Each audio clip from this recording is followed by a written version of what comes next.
ज़िला लिया में इस टैक्स के हवाले से पहले इतनी आगाही नहीं थी। लोग पहले ही टैक्सों के बोझ के नीचे दबे हुए हैं। Further tax, sale tax, income tax, general sale tax, जिस तरह आपने प्रॉपर्टी का बताया, इससे पहले वो गेन टैक्स, ज़िला टैक्स, मुख्तलिफ टैक्सेस दे रहे हैं, अनगिनत टैक्सेस हैं।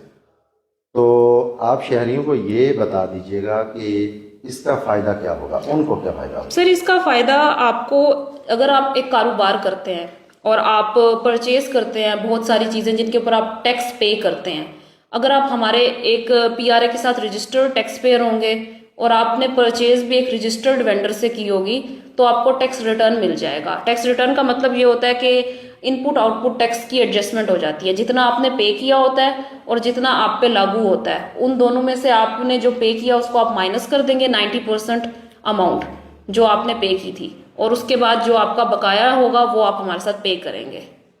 शहरी जो हैं, आप क्या समझते हैं कि हर शहरी को रसीद लेनी चाहिए? सर, बिल्कुल लेनी चाहिए, और पक्की रसीद लेनी चाहिए, जिसको हम अपने सादा अल्फाज में पक्की रसीद कहते हैं। कंप्यूटराइज जनरेटेड स्लिप लेनी चाहिए। और जितने भी हमारे ताजिर हैं उनसे एक और रिक्वेस्ट ये है कि एक तो अपनी पॉइंट ऑफ सेल के साथ साथ उस पर EIMS लगवाएं, ताकि जितनी भी आपकी सेल्स हैं वो डायरेक्टली हमारे साथ लिंक हो और हमें शो हो। ये EIS नंबर की भी वजाहत कर दें, ये किस चीज़ का? सर, EIMS होता है इलेक्ट्रॉनिक इनवॉइस मॉनिटरिंग सिस्टम। इसमें ये फ़ायदा होगा कि जब आप हमारे साथ EIMS के थ्रू रजिस्टर हो जाएंगे, अपनी पॉइंट ऑफ सेल के साथ जब आप EIMS का डाटाबेस एम्बेड करेंगे, तो जितनी भी आप अपनी एंट्री करेंगे वो डायरेक्टली हमारे साथ शो हो जाएगी।